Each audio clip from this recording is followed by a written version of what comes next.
definitely every job is difficult, every profession is difficult.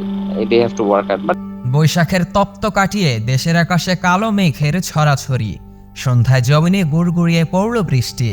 একই দিন সকালে আকাশে নতুন করে জমল মেঘের আধার, যার মধ্য দিয়ে প্রজাতন্ত্র হারালো এক সামরিক যোদ্ধাকে।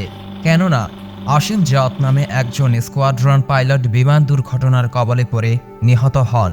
তিনি সেই বৈমানিক যোদ্ধা যিনি পেশাগত জীবনে কাজের স্বীকৃতিস্বরূপ সোর্ড অফ অনার প্রাপ্ত হন, অবদান রেখেছেন জাতিসংঘ শান্তি মিশনেও। চলুন জেনে নেই যেভাবে দেশের জন্য অকাতরে নিজেকে উৎসর্গ করলেন তরুণ এই বৈমানিক যোদ্ধা।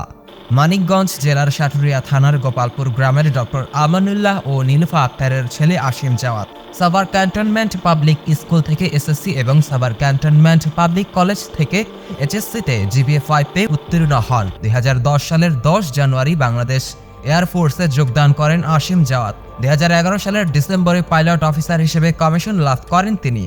এবারে জানবো আসলে কিভাবে দুর্ঘটনার কবলে পড়ে অসীম জাওয়াতের প্রশিক্ষণ যুদ্ধ বিমানটি। 2024 সালের 9 মে সকাল 10:25 দিকে চট্টগ্রাম নগরের পতেঙ্গা এলাকার কর্ণফুলী নদীতে বাংলাদেশ বিমানের YAK-130 প্রশিক্ষণ বিমানটি দুর্ঘটনায় পতিত হয়। এর পূর্বে বিমানটিতে আগুনের হালকা দেখতে পেয়ে পাইলট জনমানবিহীন স্থানে বিমানটিকে নিয়ে যাওয়ার চেষ্টা করেন। বিমানটিতে আগুন লাগলে স্কোয়াড্রন কমান্ডার অসীম জাওয়াত ও উইং কমান্ডার সোহান খান প্যারাশুট দিয়ে অবতরণ করলেও অসীম জাওয়াত শাহাদাত বরণ করেন। উইং কমান্ডার সোহান খান আহত অবস্থায় CMH-এ চিকিৎসাধীন রয়েছেন।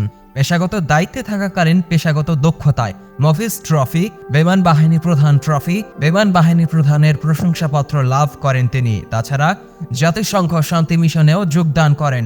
বিশেষত ভারতীয় বিমান বাহিনী কোর্সে অর্জন করেন বড় সম্মান। সর্বশেষ বিমান বাহিনীর স্কোয়াড্রন কমান্ডার হিসেবে নিযুক্ত ছিলেন অসীম জাওয়াত।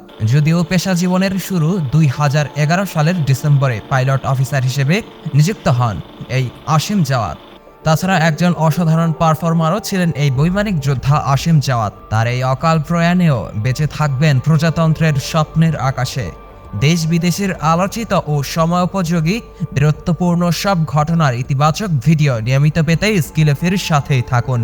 আর অবশ্যই সবার আগে আমাদের সব ভিডিও দেখতে স্কিলএফি চ্যানেলটি এখনই সাবস্ক্রাইব করুন এবং পাশে থাকা বেল আইকনটিতে ক্লিক করতে ভুলবেন না। আর কমেন্ট করে আপনার মতামত জানান এবং ভিডিওটি ভালো লাগলে শেয়ার করে দিন।